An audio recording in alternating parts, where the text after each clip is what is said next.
नमामि सद्गुरुं शान्तं सच्चिदानन्दविग्रहं पूर्णब्रह्मपरानन्दम् ईश आळन्दिवल्लभम्.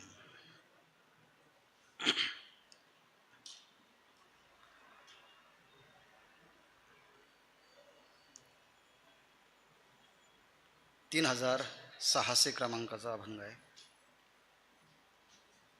बरोबर ना? झाले पुढे.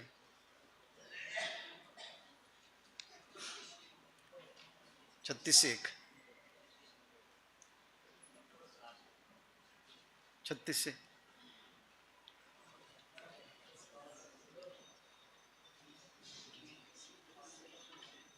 हां.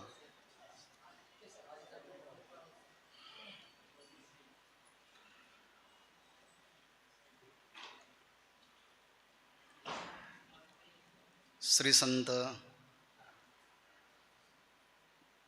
जगद्गुरु तुकाराम महाराजांच्या गाथेचा जो अष्टादशा चालू आहे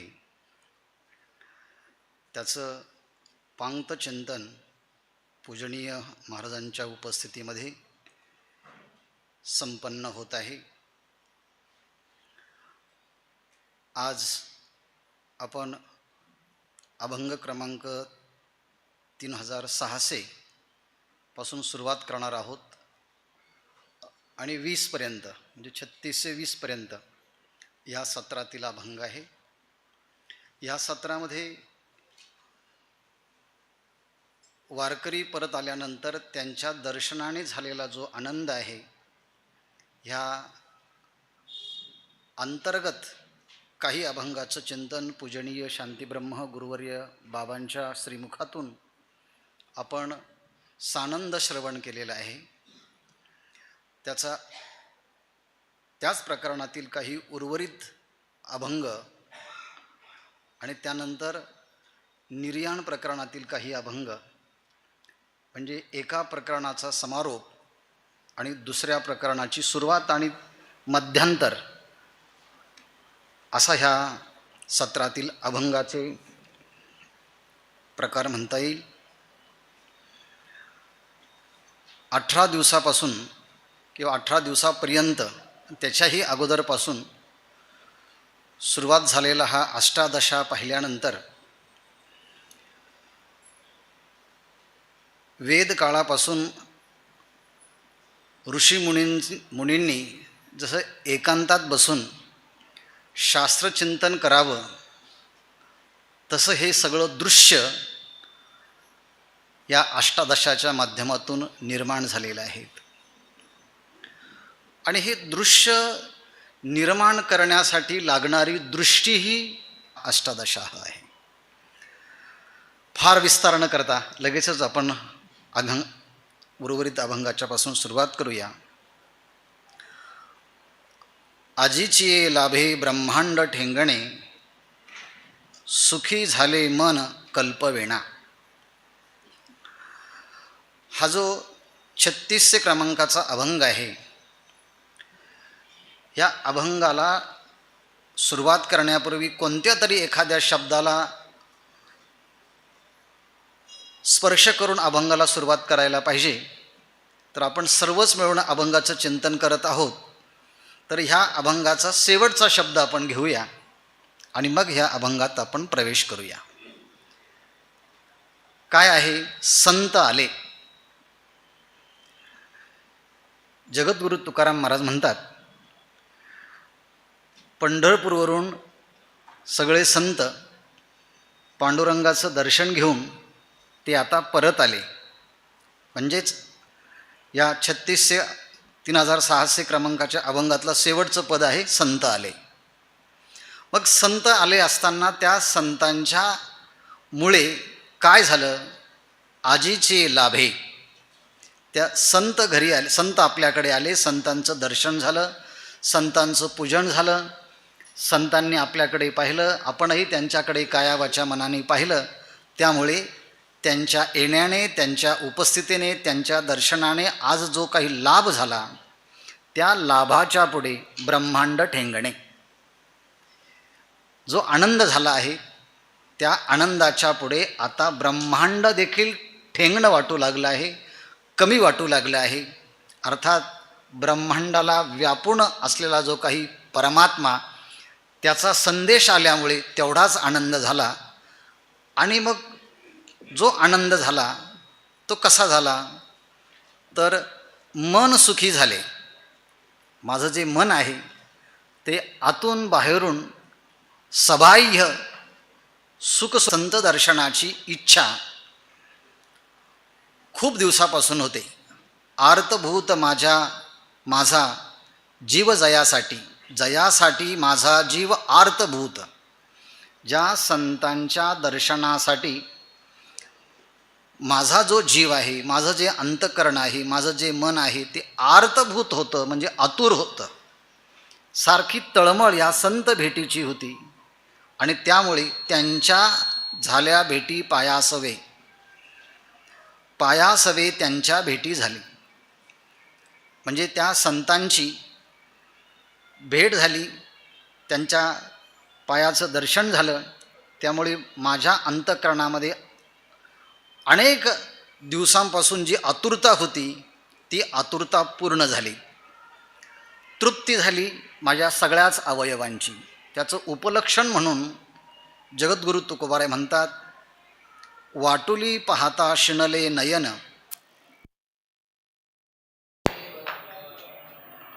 बहु होते मन अर्थभूत.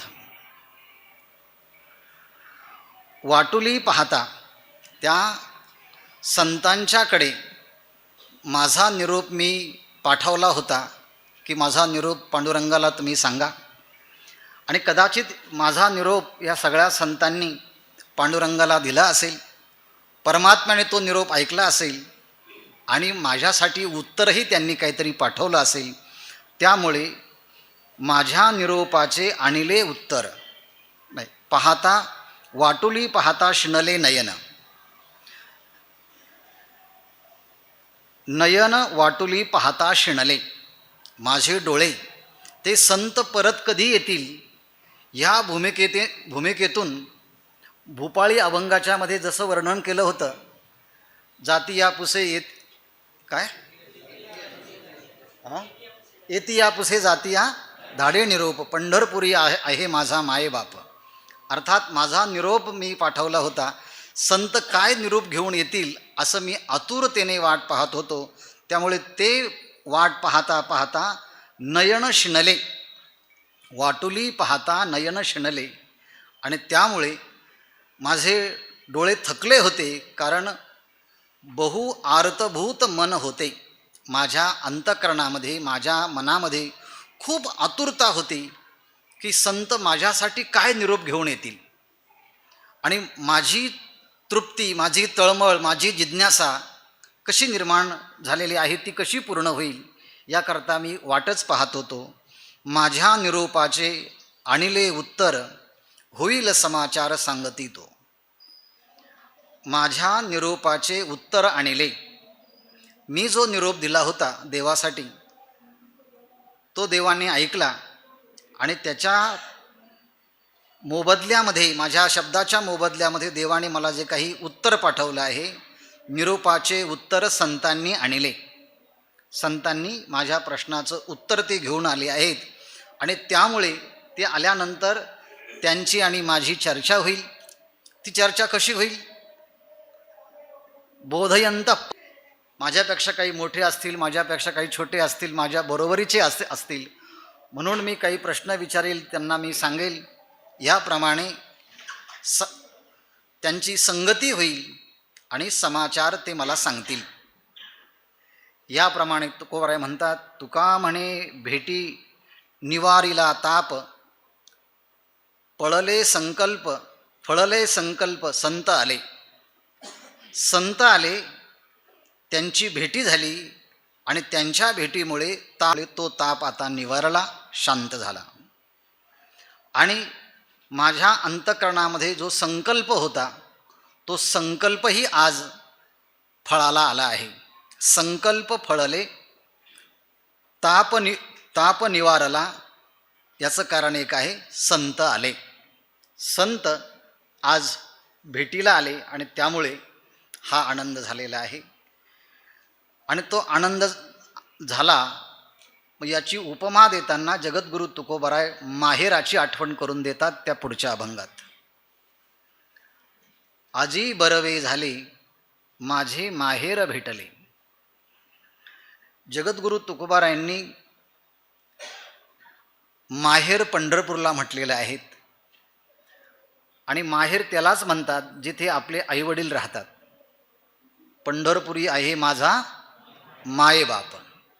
आणि त्याचप्रमाणे जगद्गुरू तुकोबारायांनी संतांनाही माय आणि बाप म्हटलं आहे. तुम्ही संत मायबाप.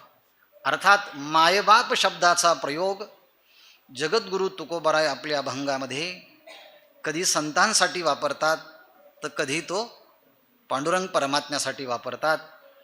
इथे म्हणतात आजी बरवे झाले.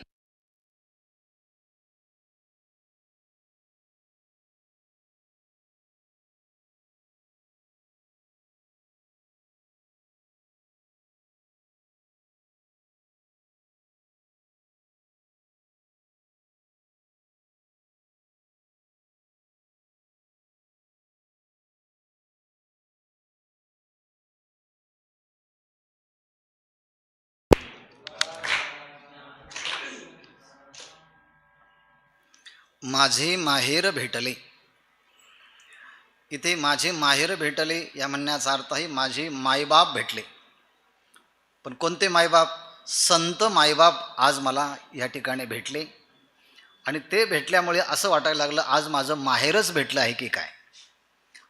त्यामुळे माझ्या जीवनाच्या दृष्टीने आज खूप बरं झालं संत मायबाप मला भेटले. म्हणून डोळा देखिले सज्जन निवारीला भाग क्षीण.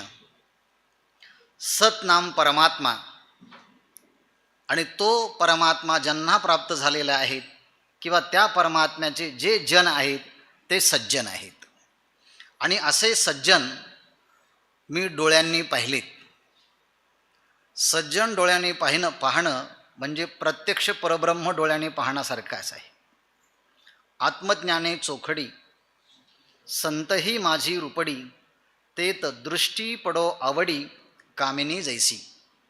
अर्थात आत्मज्ञानाने संपन्न असणारे संतांना पाहणं म्हणजेच देवाला पाहण्यासारखं आहे. त्याचा विस्तार पुढे पण होणार आहे.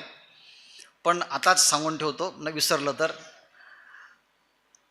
डोळा देखिले सज्जन ह्या शब्दाच्या मध्ये जगद्गुरू तुकोबाराय संतांना पाहिल्यानंतर मला आनंद झाला असं म्हणतात. एवढंच नाही तर भगवंताच्या अवतार कार्याचे प्रयोजन भगवंतांनी स्वतः गीतेत सांगितले. भगवंताच्या अवताराचं प्रयोजन इतर संतांनी सांगितले. स्वतः कुंतीने सांगितलेले आहेत. परंतु भगवंताच्या अवताराचं प्रयोजन भगवंताने ज्ञानेश्वर महाराजांच्या मुखातून ज्ञानेश्वरीमध्ये सांगितलं आहे. भगवंत म्हणतात खरं म्हणजे अशा भगवत भक्तांना पाहावं हे मला डोहळे लागलेले आहेत. 2 हात आहे पण आणखी मी 2 हात घेऊन येतो. असे भगवत भक्त पाहिल्यानंतर मला त्यांना आलिंगन देता यावं. माझ्या हातामध्ये जे काही आयुध आहेत त्यापैकी जे हातामध्ये मी कमळ आहेत ते काय माझ्या हातामध्ये ठेवतो. भेटल्याबरोबर मला त्यांचं पूजन करता यावं. हातीचे नि लीला कमळे पूजू तयाते दोरी दोन्ही भुजा आलो घेऊनी अलिंगावया लागोनी तयाचे अंग. त्या सगळ्या ओव्यांच्या मध्ये मज विधेया देहधरणी गडे किंबवना आवडे निरूपमो. अशा भगवत भक्तांना पाहण्यासाठी त्यांची पूजा करण्यासाठी त्यांना आलिंगन देण्यासाठी भगवंत म्हणतात मी अवतार घेतो. अवताराचं प्रयोजन भगवंतांनी माऊलीच्या मुखातून हे सांगितलं आहे. म्हणून जगद्गुरू तुकोबाराय म्हणतात डोळा देखिले सज्जन. अर्थात ह्या सज्जनांना पाहण्यासाठी भगवंत अवतार घेतात. ते सज्जन माझ्या डोळ्यांनी मी आता पाहिले. त्यामुळे माझ्या जीवनामध्ये काय परिणाम झाला? निवारला भाग क्षीण. क्षीण भाग माझ्या जीवनातला तो पूर्णपणे आता निवारला आहेत, शांत झाला आहेत. कारण का? भागलिया मज वाहतील कडिये त्यांचे आणि जोडे सर्व सुख. धन्य झालो आता क्षेम देऊन या संता, संता क्षेम देऊन या आता धन्य झालो. आता ह्या सगळ्या भगवंत स्वरूप असणाऱ्या संतांना मी आलिंगन दिलं आहे. आणि संतांना आलिंगन देणं म्हणजे प्रत्यक्ष सायुज्य मोक्ष हातात घेण्यासारखंच आहे. आलिंगन घडे मोक्ष सायुज्यता जोडे. म्हणून संतांना आलिंगन देणं म्हणजे परब्रह्माला आलिंगन देण्यासारखंच आहे. संता क्षेम देऊन या, संतांना आलिंगन देऊन आता जगद्गुरु तुकोबाराय म्हणतात, माझं जीवन आता धन्य झालं. जीवन धन्य झालं याचं कारण एक आहे, माझी इच्छाच होती संत देवाला भेटून आल्यानंतर त्यांना आलिंगन द्यावं. आणि त्यामुळे इच्छेचे पावलो तुका म्हणे धन्य झालो. माझ्या अंतःकरणामध्ये मनामध्ये संत भेटीची जी इच्छा होती ती इच्छा आता माझी आता पूर्ण झाली, प्राप्त झाली. आणि खऱ्या अर्थानं आता मी धन्य झालो आहे, कृतकृत्य झालो आहे, तृप्त झालो आहे. माझी तृप्तता, माझी धन्यता ही कशाप्रमाणे आहेत? ज्याप्रमाणे गाय आपल्या वत्साला तृप्त करते त्याप्रमाणे माझी ही तृप्तता आलेली आहे. हाच भाव पुढच्या अभंगामध्ये आहे. ओरसोनी येती वत्स धेनुचेने चित्ती, माझा करावा सांभाळ ओरसोनी या कृपाळ. धेनू वेच्या चित्ती वत्स, नुकतीच व्यालेली जी गाय असते त्या गायीच्या चित्तामध्ये ती डोंगरावरती जाऊ नाहीतर इतर कुठेही चरायला जाऊ, पण तिचे चित्त वत्सापाशीच असतं.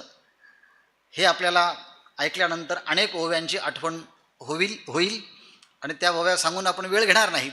फक्त एवढंच आहे, धेनू वेच्या चित्ती वत्स, त्या धेनूच्या गायीच्या चित्तामध्ये जसं वत्स असतं आणि त्याला पाहिल्याबरोबर ओरसोनी येती, ती गाय पाना सोडते आणि त्याच्याकडे धावत येते. जशी धावत येते, मी वत्साप्रमाणे आहे, आपण धेनूप्रमाणे आहात, म्हणून माझा करावा सांभाळ. तुम्ही सांभाळ करावा. आणि गाय आपल्या वत्साला पान्हा देते तसं तुम्ही ज्ञान, वैराग्य, भक्ती, उपासना या सगळ्या सद्गुणांचा किंवा दैवी संपत्तीच्या गुणांचा किंवा भक्तांच्या गुणांचा किंवा ज्ञानी महापुरुषा लक्षणांच्या गुणांचा काय करावा? माझा करावा सांभाळ ओरसोनिया कृपाळ. कृपाळ स्वरूप असणारे आपण ह्या दैवी संपत्तीच्या गुणांचा वर्षाव करून माझा सांभाळ करावा, म्हणजे माझा योगक्षम पूर्ण करावा. याचं कारणच एक आहे, मला तुमच्या भेटीने आज खऱ्या अर्थानं तुमचं प्रेम प्राप्त झालं, तुमचा स्नेह प्राप्त झाला. एकदा की स्नेह प्राप्त झाला, प्रेम प्राप्त झालं की अंतःकरणातून तृप्तीची अनुभूती येते. आणि अंतःकरणात एकदा तृप्ती, समाधान मिळालं की माणसाला तहान भूक लागत नाही. म्हणून जगद्गुरु तुकोबाराय म्हणतात, स्नेहे झाले. स्नेह झाले म्हणजे तुमचं प्रेम मला प्राप्त झालं. आणि स्नेह म्हणजे प्रेम प्राप्त झाल्यामुळे झालं काय? भूक विसरती, तहान विसरती. त्यामुळे क्षुधा आणि तृषा ज्या आहेत, तृष्णा, तहान आणि भूक जे आहे ते माझं पूर्ण विसरले आहे. प्राणाचे धर्म आता ते विसरले गेले आहेत. आणि एवढंच नाही, आतापर्यंत वाट पाहून प्रयत्न करून जो क्षीण झाला होता तो क्षीणसुद्धा आता निवारण झाला आहे. त्यामुळे स्नेह झाले, स्नेहाचा संबंध झाल्याशी लावूया. आणि उरलेले बाकीचे सगळे पदं आहे ते विसरती ह्या क्रियापदाशी लावूया. म्हणजे क्षीण विसरती, भूक विसरती, तहान विसरती. कशामुळे? स्नेह झाले, तुमचं प्रेम मला प्राप्त झालं. म्हणून तुका म्हणे कवतुके, दिले प्रेमाचे भातुके. मी संतांच्याकडे निरोप पाठवला होता आणि त्या निमित्ताने मला जे फळ प्राप्त झालं, मला जो प्रसाद प्राप्त झाला तो कोणता? जगद्गुरु तुकोबाराय म्हणतात, कौतुके प्रेमाचे भातुके दिले. कोणी? पांडुरंग परमात्म्याने. कोणाच्या हाती? संतांच्या हाती. कोणासाठी? माझ्यासाठी. आणि म्हणून दिले, मला दिले. प्रेमाचे भातुके कौतुके दिले. अत्यंत कौतुकानं, अत्यंत प्रेमानं हा खाऊ दिला. म्हणजे काय? भगवंत आपल्या भक्तांना निरपेक्ष प्रेम देतो. निरपेक्ष प्रेम, सात्वास्मून परमप्रेम रूपा, अशी जी भक्तीची व्याख्या केली आहे, असं परमप्रेम भगवंत कोणालाच देत नाही. भावाला देत नाही, आईला देत नाही, बहिणीला देत नाही, कोणालाही देत नाही. पण जो अनिंदक अनन्य जो आहे त्याच्याबरोबर ते प्रेमाने चावळतात, त्याला ते देतात आणि त्याच्याशीच ते द्यावं, असं हे आपल्याला अनेक ओव्यांच्या मधून हा भाव जाणवतो. आणि भगवंतानी हे प्रेम, निरपेक्ष प्रेम, भक्तीचं प्रेम जगद्गुरु तुकोबारायांना संतांच्या माध्यमातून दिलं. आणि त्यामुळे आता मी काय करणार? ते प्रेमाचा खाऊ भेटल्यानंतर, एखाद्या लहान मुलाच्या हातात खाऊ दिल्यानंतर तो काय वर्णन करतो का? वा वा, छान पॅकिंग आहे, तुम्ही आणलं ना, तुम्ही खूप धन्य आहे. तो पहिल्यांदा ज्याने आणलं त्याला विचारत नाही काय पॅकिंग ते पाहत नाही, आतमध्ये काय आहे ते पाहतो. हीच भूमिका जगद्गुरु तुकोबारायांची आहे. ते काय म्हणतात पहा बरं. आले ते आधी खाईन भातुके, मग कौतुक गाईन ओव्या. भातुके आधी, भातुके खाईन. भातुके आले ते आधी खाईन. जो निरपेक्ष प्रेम, निरपेक्ष भक्ती, भगवंताचं निरतिशय जे प्रेम आहे, जेन संगे माता पित्या वसुदेवासी, जेन संगे माता देवकीसी, ते गुह्य अर्जुनेशी बोलत, असं असणारं जे गुह्य आहेत ना, तो जो खाऊ आहे, तो खाऊ आधी मी खाईन, आधी मी त्याचं भक्षण करील, आधी मी त्या प्रेमाचं पान करील, त्याची मी अनुभूती घेईल. आणि मग ती अनुभूती आल्यानंतर मग मी सांगेल क्वापी प्रकाशते. मग तो अनुभव जो आहे ना, तो त्या भगवत भक्ताच्या अंतःकरणातून कधीतरी तो अभिव्यक्त होतो. आणि मग कौतुके गायीन ओव्या. भगवंताचं प्राप्त झालेला प्रसाद, त्या प्रसादातून आलेली अनुभूती, ती अनुभूती मुखास्वादनवत असं न ठेवता क्वापी प्रकाशते, ह्या न्यायाने मी तुम्हाला ती वितरील किंवा तुम्हाला मी वाटून देईल. मग कौतुके गायीन ओव्या. मी ओव्यांच्या माध्यमातून तो अनुभव जो आहे मी तुम्हा सर्वांना प्रदान करेल. सांगिताला आधी ऐको निरोप, होईल माझा बाप पुसो तोते. माझा बाप म्हणजे पांडुरंग परमात्मा, त्याला जे मी विचारलं होतं, त्या विचारलेलं जे होतं त्याचा जो निरोप आलेला आहे, तो निरोप त्यांनी मला काय सांगितलं आहे, तो सांगितलेला निरोप मी प्रथम माझ्या कानाने ऐकेल, म्हणजेच ते त्या प्रेमाचं मी पान करील, म्हणजेच तो प्रेमाचा खाऊ मी खाईल. म्हणून आधी ऐको निरोप, मी आधी तो निरोप ऐकेल. कारण जे सर्वात महत्त्वाचं असं ते पहिल्यांदा करावं आणि मग इतर गोष्टी कराव्यात. याप्रमाणे त्या संतांच्या मुखातून आलेला निरोप मी तो पहिल्यांदा ऐकील. तुका म्हणे माझे सखे वार करी, आले हे माहेरहूनी आजी. माझे सखे वार करी आजी, माझे माहेरहूनी आले. माझे हे वारकरीही सखे आहेत आणि हे सखे वारकरी माझ्या माहेराहून आले आहेत. म्हणजे पांडुरंग परमात्म्याचा निरोप घेऊन आलेले आहेत. आणि तो आलेला निरोप पहिल्यांदा मी ऐकेल, त्याचा मी अनुभव घेईल आणि मग त्याचं मी प्रतिपादन करील. हा अनुभव जगद्गुरु तुकोबारायांनी या अभंगात सांगितला. पण तो आलेला अनुभव किती अमूल्य स्वरूपाचा आहे याचं वर्णन पुढच्या अभंगामध्ये करतात. आमूप जोडिल्या सुखाच्या राशी, पारत्या भाग्यासी नाही आता. काय सांगू सुख झाले अळिंगणे, निवारेले दर्शने कांती माझी. तुका म्हणे यांच्या उपकारासाठी, नाही माझे गाठी काही एक. आमूप जोडल्या सुखाच्या राशी. भगवंताच्या प्रसादामुळे, प्राप्त झालेलं जे सुख आहे ते किती आहे? एका शब्दात सांगायचं म्हणजे तैत्तिरीय उपनिषदामध्ये जी आनंदमीमांसा सांगितली आहे, त्या आनंदमीमांसेमध्ये जे सर्वोत्तम निरतिशय जे ब्रह्मसुख आहेत, त्या सुखाची उपमा जगातल्या कोणत्याच सुखाशी करता येणार नाही. असं विपुल असंख्य स्वरूपामध्ये प्राप्त झालेलं जे काही ब्रह्मसुख आहे, अर्थात जे आत्मसुख आहेत, त्या अमूप जोडील्या सुखाच्या राशी, सुखाच्या राशीच्या राशी म्हणजे दया आहे, प्रेम आहे, करुणा आहे, शांती आहे, या सगळ्या दैवी संपत्तीचे गुण म्हणा किंवा भक्तांचे लक्षणं म्हणा किंवा ज्ञानी महापुरुषांचे लक्षण म्हणा, अर्थात भगवंताने ही कृपा केल्यानंतर सगळेचे सगळे सद्गुण त्या भगवत भक्ताच्या अंगी येत असतात. त्यामुळे अमूप सुखाच्या राशी जोडल्या.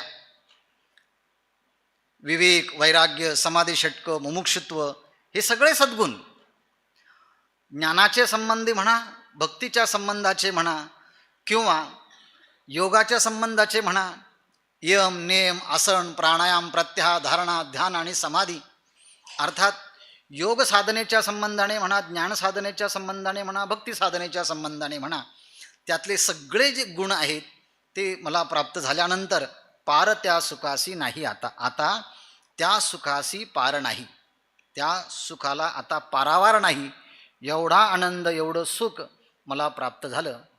काय सांगू सुख झाले अलिंगणे, निवारले दर्शने कांती माझी. काय सांगू सुख झाले अलिंगणे, संतांच्या अलिंगनामध्ये काय सुख झालं हे मी काय सांगू. संतांच्या आलिंगनामध्ये काय सुख होतं, 18व्या अध्यायामध्ये संपूर्ण गीता भगवंताने अर्जुनाला सांगितली. आणि तरी देखील काहीतरी सांगावं असं वाटलं की जे शब्दांच्या पलीकडे आहे, पण अर्जुनाला द्यावं असं वाटलं, आपल्या हृदयातलं त्याच्या हृदयामध्ये टाकावं असं वाटलं. अर्जुनाला जवळ घेतलं आणि मग सावळा असं कंकण, बाहो पसरोणी दक्षिण, अलिंगिला स्वशरण भक्तराज. अर्थात या संतांच्या आलिंगनामध्ये काय होतं, दिव्य झाली माझी काया. आलिंगन घडे, हा ते एक आलिंगन घडे, मोक्ष सायुज्यता जोडे. आणि आता हे आलिंगन संतांची दिव्य झाली माझी काया. अर्थात या संतांच्या आलिंगनामध्ये काय सुख झालं आहे हे शब्दाने सांगता येणार नाहीत, कारण ते सुख शब्दातीत आहे आणि बोलण्यासाठी शब्द वापरावे लागणार आहेत. त्यामुळे शब्दाने काय सांगू. पण एक आहे, दर्शने माझी कांती निवाली. संतांच्या दर्शनाने माझी जी कांती आहे, म्हणजे माझं जे शरीर आहे, माझं जे मन आहे, माझी बुद्धी आहे, ती शांत झाली. तुका म्हणे यांच्या उपकारासाठी नाही माझे गाठी काही एक. संतांच्याकडे निरोप पाठवला, तो भगवंताने ऐकला, त्याचा प्रतिसाद संतांच्याकडे आला, तो मी निरोप ऐकला. ज्यांनी निरोप दिला त्यांना मी आलिंगन दिलं आणि संतांचं दर्शन, भगवंताचा प्रसाद, या दुग्ध शर्करा योगाच्यामुळे माझ्या जीवनामध्ये झालेला जो काही आनंद आहे, हा आनंद ज्या संतांच्या दर्शनाने झाला, त्यांच्या उपकारातून उत्तीर्ण होण्यासाठी माझ्याकडे काहीच नाही. यांच्या उपकारासाठी म्हणजे संतांच्या उपकारासाठी माझे गाठी काही एक नाही, माझ्याजवळ काही सुद्धा नाहीत. मग काय आहे, जेव्हा आपल्याजवळ काहीच नसतं तेव्हा एकच असतं, 2 हस्तक आणि 1 मस्तक. ते पाया पडून मिया सोडविले, पवित्र व्हावया घालीन लोळणी, ठेवीन चरणी मस्तक हे. यच्चे यावत प्राणी मात्रांच्या सुखी होण्यासाठी, पवित्र होण्यासाठी कोणते उपाय असावे लागतात, त्या उपायांची यादी जगद्गुरु तुकोबरा ह्या अभंगामध्ये देतात. पवित्र व्हावया, जीवाला जर पवित्र व्हावं असं वाटत असेल तर काय करावं. मी जे केलं ते तुम्ही करा. मी काय केलं आहे, लोळणी घातली. लोळणी घातली म्हणजे संतांच्या समोर साष्टांग लोटांगण घातलं. साष्टांग लोटांगणच घातलं का? नाही म्हटले. हे मस्तक चरणी ठेवीन. हे मस्तक त्या संतांच्या चरणावरती मी ठेवणार आहे. म्हणजे आपलं उत्तम अंग जे आहेत ते निचांग असणारं जे संतांचं चरण आहेत त्यांच्या चरणावरती माझं डोकं समर्पित करणार आहे. म्हणजे माझा अहंकार समर्पित करणार आहे. आणि एकदा की आपला अहंकार समर्पित केला, अहंकार गेला, तुका म्हणे देव झाला. यामुळे पवित्र होण्यासाठी लोटांगण घालील, हे मस्तक संतांच्या चरणी ठेवील. एवढंच नाही, जोडोनी हस्तक करीन विणवणी, घेईन पायवणी धावोनिया. हस्तक जोडोनी, दोन्ही हात जोडून विनवणी करीन. मी त्या संतांना विनवणी करील आणि धावोनिया पायवणी घेईन.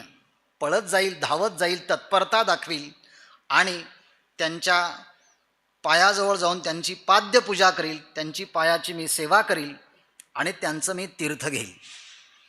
अर्थात या संत पादुकांचं तीर्थ, चरणतीर्थ मी घ्यावं असं माझ्या मनामध्ये खूप दिवसापासून इच्छा होती. तुका म्हणे माझे भांडवल सुचे, संता या ठाईचे ठावे आहेत. मी जे बोलतो आहे की माझ्या अंतःकरणामध्ये इच्छा होती संतांचं दर्शन घ्यायची, त्यांना आलिंगन देण्याचं, पण मीच बोलतो आहे असं नाही. तुकाराम महाराज म्हणतात, माझे भांडवल सुचे. माझ्या अंतःकरणामध्ये मुळापासूनच, पूर्वीपासूनच ही इच्छा होती संत दर्शनाची. आणि ही संत दर्शनाची इच्छा होती हे मी तुम्हाला सांगतो, हे कळेलच असं काही सांगता येत नाही.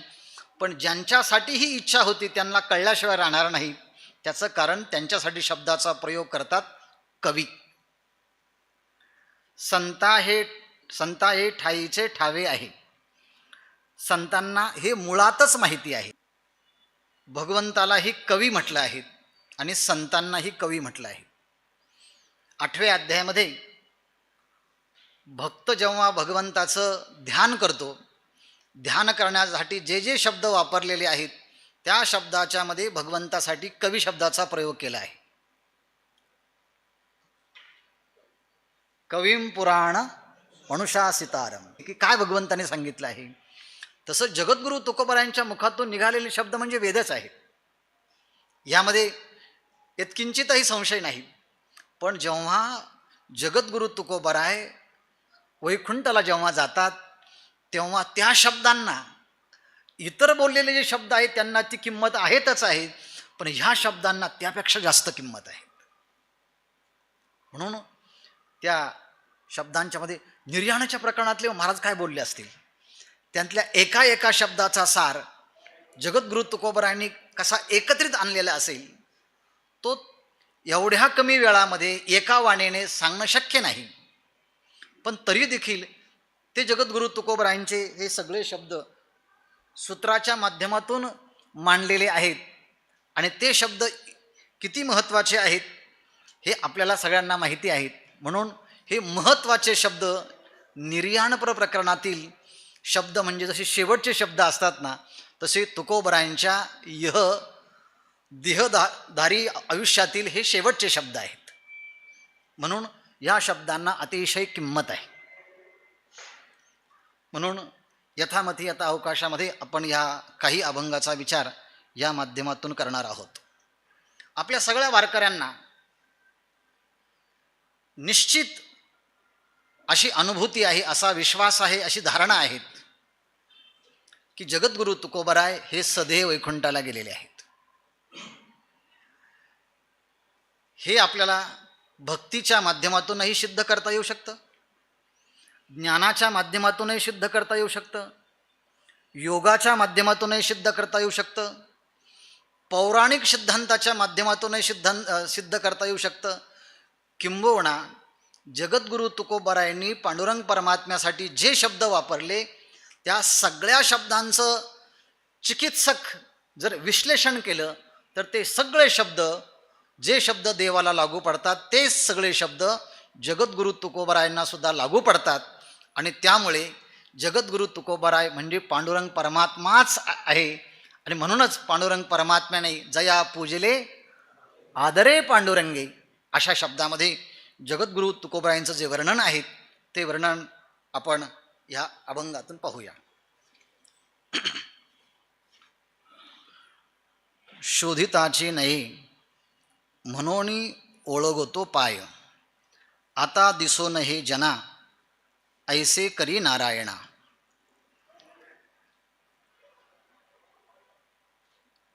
शोधिताची नये,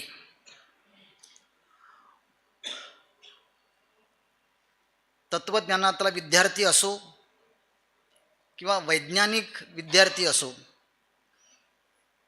त्याच्या अंतःकरणाची जिज्ञासा असते शोध घेण्याची.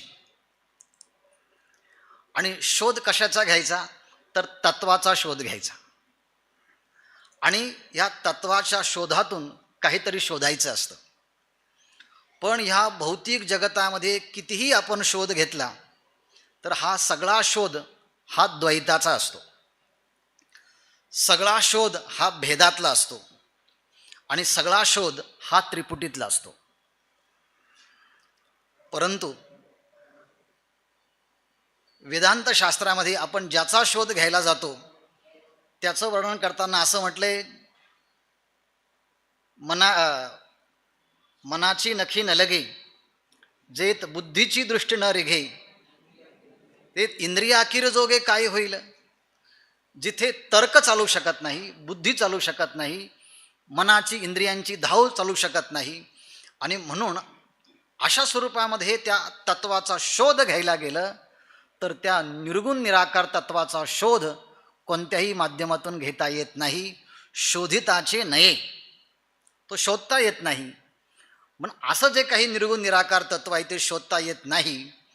म्हणून त्या तत्वापर्यंत जायचं असेल तर सगुण साकार परमात्म्याच्या भक्तीच्या माध्यमातून जाता येतं. म्हणून ओळगतो पाय, म्हणून मी त्या सगुण साकार परमात्म्याच्या पायाची सेवा करतो, त्यांच्या चरणाची सेवा करतो. किंबहुना त्या सगुण साकार परमात्म्याची मी सेवा केली. राजस सुकुमार बदनाचा पुतळा रविशेषी कळा लोपलिया, ह्या स्वरूपामध्ये त्या परमात्म्याची मी साधना केली. म्हणजे सगुणाच्या उपासनेने निर्गुणाचा बोध हा होतच असतो. याप्रमाणे शोधिताची नव्हे, एकदमच निर्गुण निराकार तत्वाचा शोध घेता येत नाही. याकरता सगुण साकार परमात्म्याच्या पायाची मी सेवा केली, हा एक अर्थ. मग जसा तो परमात्मा शोधता येत नाही तसं तुम्ही जरी मला या त्रिपुटीच्या माध्यमातून मला शोधायला गेले, वृत्तीज्ञानाने मला शोधायला गेलेत, शब्दाच्या माध्यमातून मला शोधायला गेलेत, तो शोधिताची नाही, माझाही शोध लागणार नाही. आणि मग काय करावं लागेल, जसं तुम्हाला मी जसं सगुण साकार परमात्म्याची पायाची सेवा केली तसं तुम्हाला सुद्धा सगुण साकार परमात्म्याचीच सेवा करावं लागेल, तरच त्या तत्वापर्यंत जाता येईल. मी त्या तत्वापर्यंत गेलो आहे आणि मी जे गेलो आहे ते तुम्हाला दिसणार नाही. तुम्ही जे मला पाहतात तसा मी नाही. आणि म्हणून जगद्गुरू तुकोबाराय म्हणतात, आता दिसो न हे जना ऐसे करिगा नारायणा, हे नारायणा ऐसे करा. मला तुम्ही असं करा. कसं करा? जसे तुम्ही आहे तसं मला करा. तुम्ही कसे आहे शोधिताचे नाही. वृत्ती ज्ञानाने तुम्हाला शोधायला गेलं तर शोधता येत नाही, त्रिपुटीने शोधायला गेलं तर शोधता येत नाही, कर्माने शोधायला गेलं तर शोधता येत नाही, उपासने शोधायला गेलं तर शोधता येत नाही, ज्ञानाने शोधायला गेलं तर शोधता येत नाही. तसं मला करा. मला देखील शोधता नाही आलं पाहिजे. म्हणजे जसे तुम्ही तसा मी, असं मला तुम्ही करा. हे नारायणा ऐसे करा. पण लोक तुम्हाला पाहतात ना, लोक पाहत असतील, पण मला आता असं म्हणायचं आहे, आता दिसो न हे जना.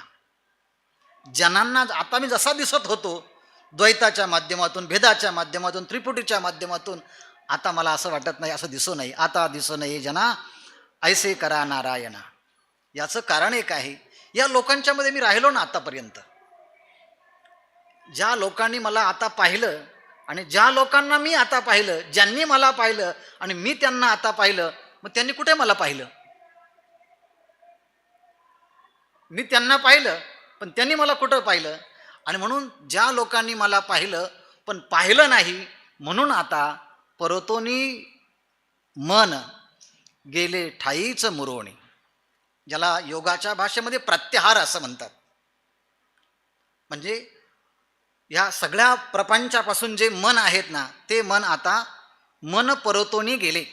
मन परतोनी गेले म्हणजे कार्यात्मक आणि कारणात्मक प्रपंचापासून मन आता ते परतलं आहे. मग आता या कार्यात्मक प्रपंचामध्ये मन राहत नाही, कारणात्मक प्रपंचामध्ये मन राहत नाही, मग मन कुठे गेलं? ठाईच मुरोणी गेले. ठाईच मुराला अनुभव, ह्या न्यायाप्रमाणे मन सुद्धा हे ठाईच मुरून गेलं. म्हणजे आता ते अधिष्ठान स्वरूप झालं, आता ते तदाकार झालं, आता ते भगवन्मय झालं, आता ते चित्ताचे चैतन्य झाले. काय आहे?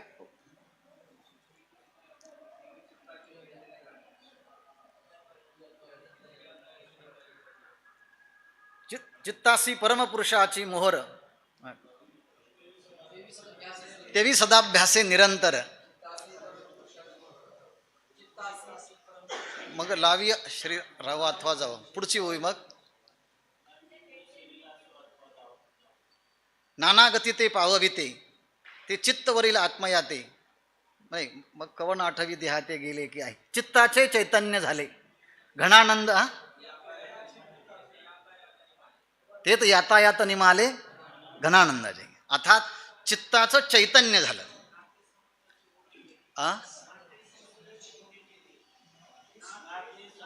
ना ते समुद्राची होणे ठेले, चित्ताचे चैतन्य झाले. चित्ताचं चैतन्य झालं. जसं सागर नद्या समुद्र होऊन जाव्यात त्याप्रमाणे आता चित्ताचं चैतन्य झालं. याप्रमाणे परतोनी मन गेले ठाईच मुरोण, आता ते मन ठाईच मुरून गेलं म्हणजे आता ते मन उन्मन झालं. ठाईच मुरून गेलं म्हणजे मन ते आता अमन झालं.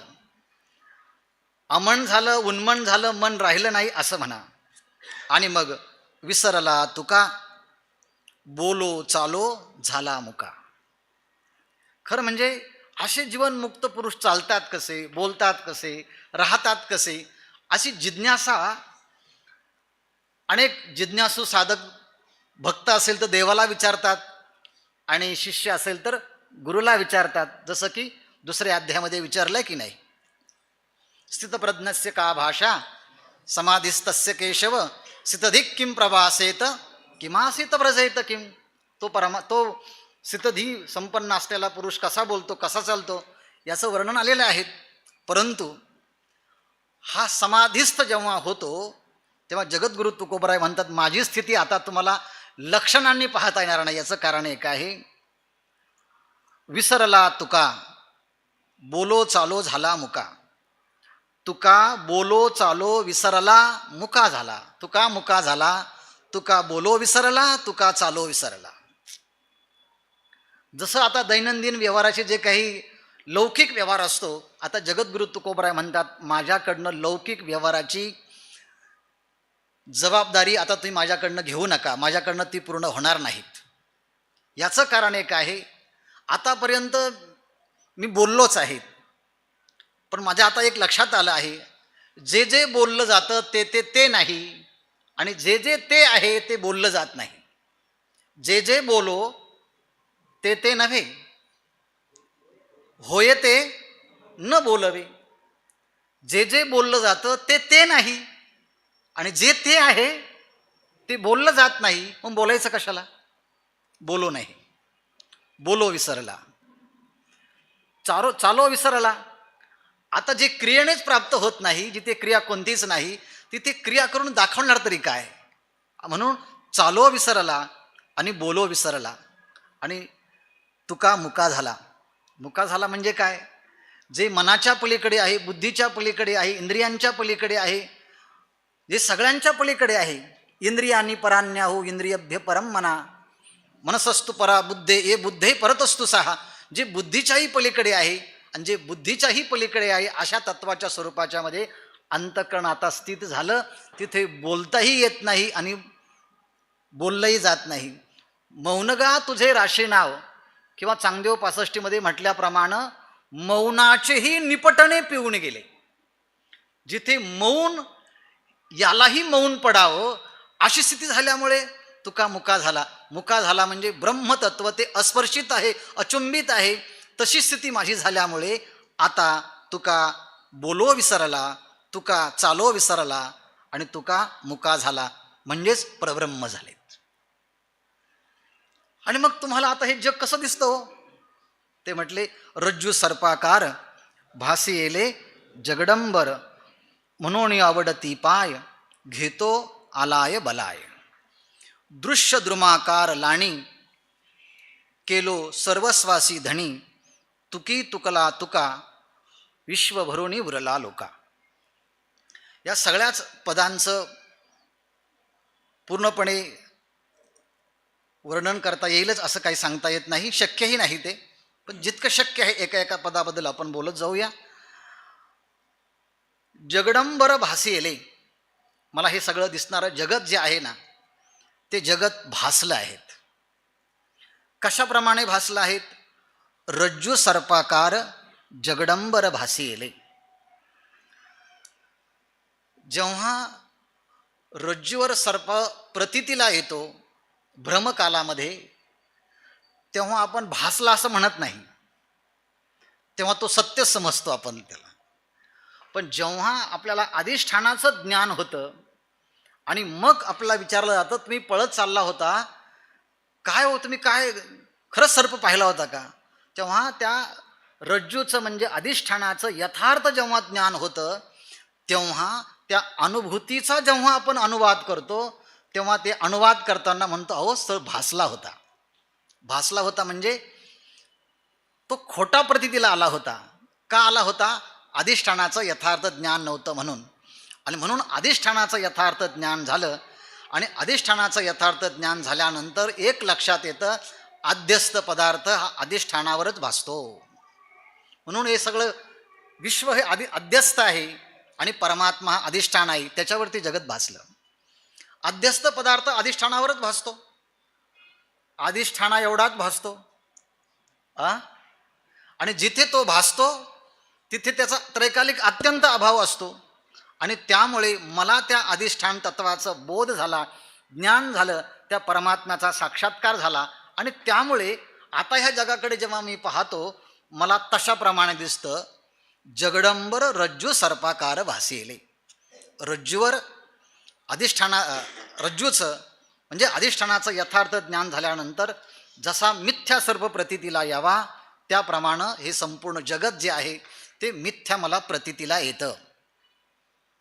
जसं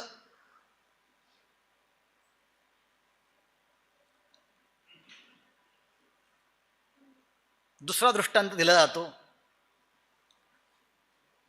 जरी तुम्हाला त्या मृगजळाचं ज्ञान झालं ते खोटं आहे तरी खोट्या रूपाने प्रतीतीला येतोच ना. तसा हा जगत जे आहे त्याप्रमाणे मला प्रतीतीला येत आहे. रज्जू सर्पाकार भासी येले जगडंबर, मला त्या अधिष्ठान परमात्म्याचं ज्ञान झालं. आणि म्हणून जगद्गुरु तुकोबराय एक कृतज्ञता व्यक्त करतात, म्हणून आवडती पाय. मला त्या परमात्म्याची पाय आवडतात, मला त्या परमात्म्याचं स्वरूप आवडतं, मला परमात्म्याची ती स्वरूपस्थिती आवडते. आणि मला ह्या स्वरूपस्थितीने ह्या पायाने तो बोध करून दिला. म्हणून जगद्गुरु पांडुरंग परमात्म्याच्या त्या पायाकडे पाहून म्हणतात, घेतो आलाय बलाय. मला ह्या पायानेच ही एवढी मोठी अनुभवाची स्थिती प्राप्त करून दिली, म्हणून मी आलाय बलाय घेतो. आलाय बलाय घेणं आपल्या सगळ्यांना माहिती आहे. एखादी माता माऊली जेव्हा ती ओवाळते तेव्हा आलाय बलाय घेत असते. इडा पिडा जाओ बळीचं राज्य येऊ असं ती म्हणत असते. अर्थात मला त्या अधिष्ठान तत्वाचा बोध झाला आणि माझा सगळा भ्रम निवृत्त झाला. मग म्हटले हे अधिष्ठान तत्वाचा बोध होण्याच्या पूर्वी हे जगत कसं दिसत होतं?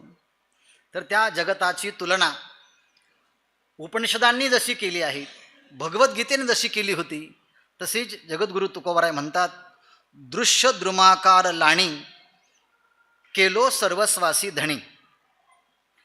मी सुरुवातीलाच म्हटलं होतं हे सुंदर दृश्य अतिशय चांगलं दिसतं. तसं हा संपूर्ण नामरूपात्मक प्रपंच हे जे दृश्य आहेत, जे द्रष्टा दृश्य आणि दर्शन या त्रिपुटीच्या माध्यमातून पाहतो, हे जे दृश्य आहे याचा आकार कसा आहे. तर भगवद्गीता सांगते ऊर्ध्वमूलम अधशाख अश्वत्थम प्राहुरव्ययम, किंवा उपनिषद सांगतात ऊर्ध्वमूलम अवाक्षाका, अर्थात कठोपनिषदांनी किंवा भगवद्गीतेच्या 15व्या अध्यायामध्ये ज्या सृष्टीचं वर्णन केलं, या सृष्टीचा आकार कसा दिसतो, जगद्गुरु तुकोबाराय म्हणतात द्रुमाकार.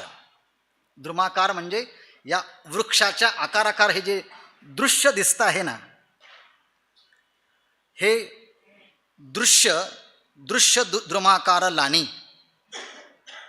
अर्थात याचे जे पर्यवसन, याचं जे शेवट जे आहेत, ते अंतिम स्थान जे आहे ते परब्रह्म आहेत. आणि ते परब्रह्म ह्या सगळ्या प्रपंचाचं अधिष्ठान आहेत. आणि या अधिष्ठानावरच दिसणारा हा सगळा अध्यस्त प्रपंच जो आहे ना, तो वृक्षाच्या रूपाने दिसत आहे.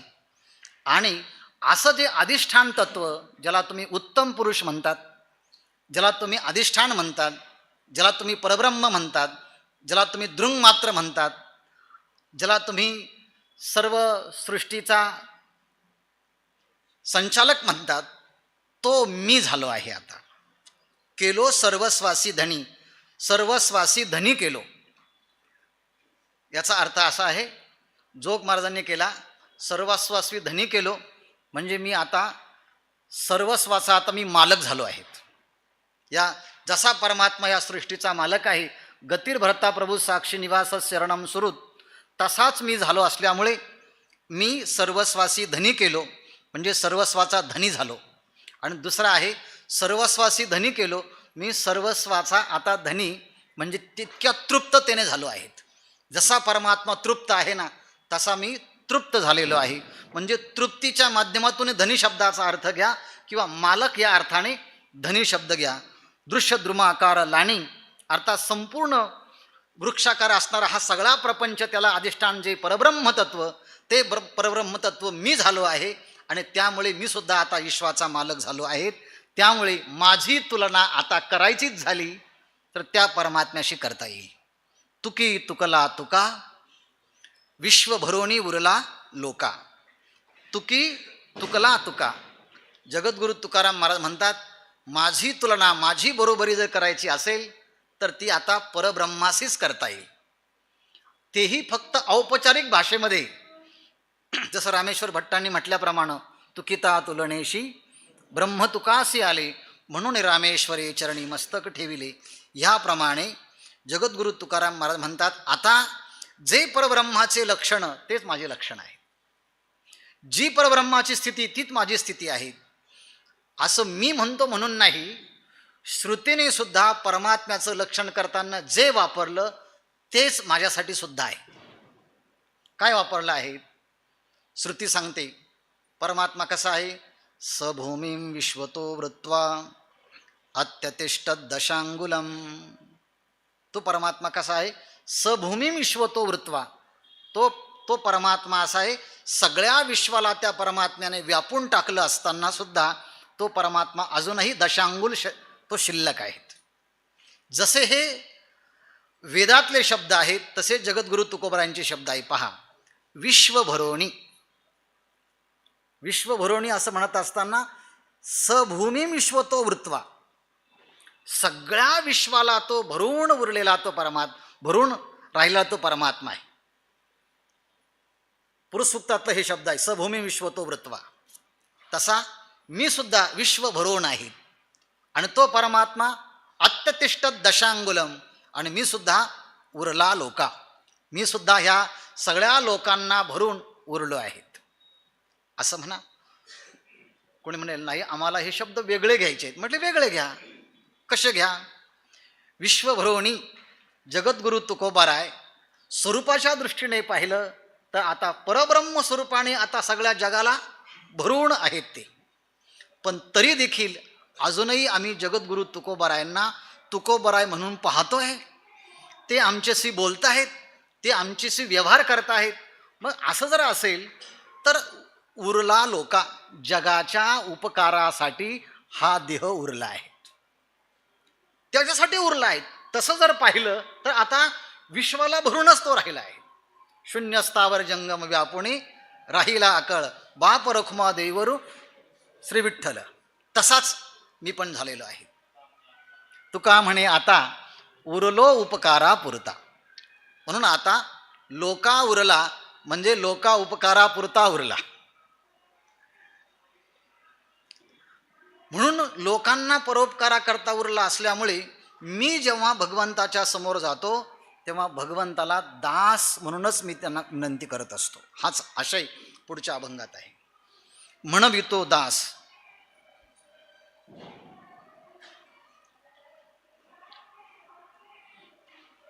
घड्याळच पुढे राहणार आहे. म्हणवितो दास परिमी असे उदास, हाची निश्चय माझा परिमी निश्चयाहुनी दुजा.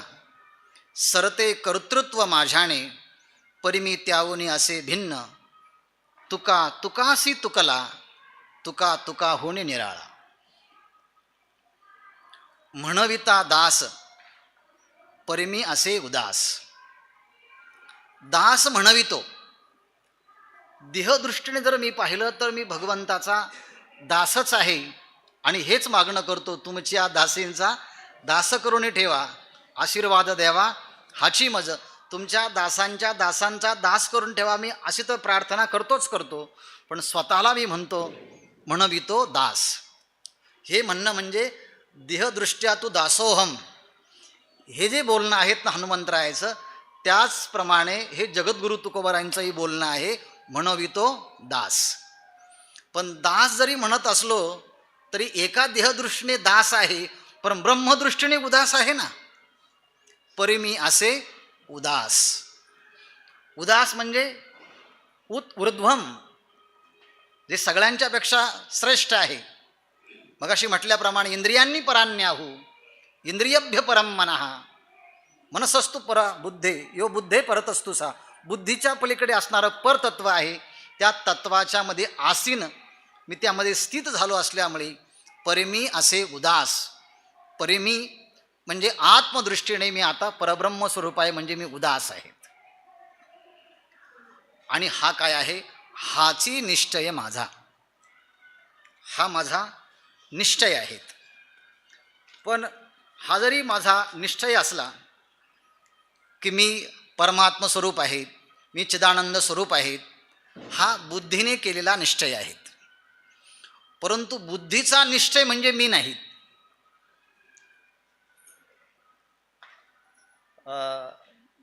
उपनिषदामध्ये असे केनोपनिषदामध्ये असे 4-5 मंत्रच आहेत. तुम्हाला आठवत असेल तर सांगा. मनाच्या पलीकडे, बुद्धीच्या पलीकडे, इंद्रियांच्या पलीकडे तो परमात्मा आहे. अर्थात हाची निश्चय माझा, केनोपनिषदामध्ये आठवतं का? त्याच्या अगोदरचे सुरुवातीचेच जो मंत्र, दुसरा मंत्र आहे, दुसरा. हाचे निश्चय माझा, हाच माझा निश्चय आहे. मी उदासीन आहेत म्हणजे मी परब्रह्म स्वरूपाच्या ठिकाणी स्थित आहेत. पण हा बुद्धीचा जरी निश्चय असला तरी मी बुद्धीचा निश्चय नाही आहे, मी निश्चयाहून दुजा आहे. अर्थात बुद्धी ज्याच्यामुळे निश्चय करते ते आत्मतत्व नाही, तर ज्याच्या बुद्धी निश्चय करते ते आत्मतत्व नाही, तर ज्याच्यामुळे बुद्धी निश्चय करते ते आत्मतत्व मी आहे. म्हणून मी निश्चयाहून दुजा, या निश्चयापेक्षा वेगळा म्हणजे निश्चयाचं अधिष्ठान जे आहे ना, ते निश्चयाचं अधिष्ठान मी असल्यामुळे आता मी त्या बुद्धीच्या निश्चयापासूनही वेगळा आहे, बुद्धीच्या निश्चयापासूनही मी श्रेष्ठ आहे. सरते कर्तृत्व माझ्याने परिमी त्यावनी असे भिन्न. माझ्याने कर्तृत्व सरते.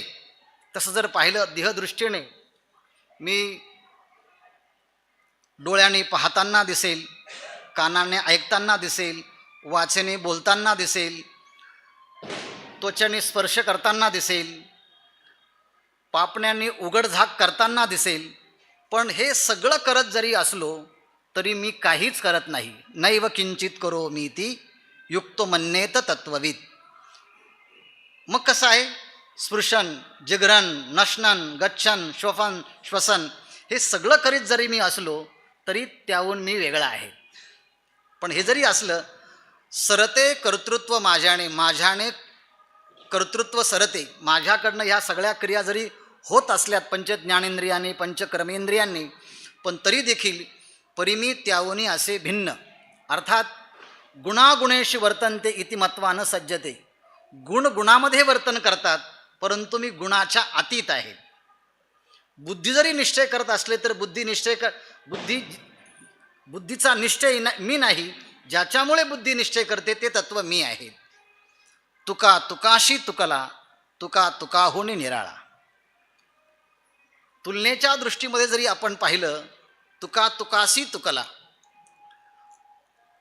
देहदृष्टीने पाहिलं, शब्ददृष्टीने पाहिलं की आपण तुकाराम महाराजांची तुलना जरी करत असलो, पण या तुलनेच्या भूमिकेतून जरी तुलना करत असलं, पण तरी देखील या तुलनेच्याही पलीकडे अतुलनीय तत्व जे परब्रह्म तत्व आहे, ते परब्रह्म तत्व जगद्गुरु तुकोबराय होऊन राहिले आहेत.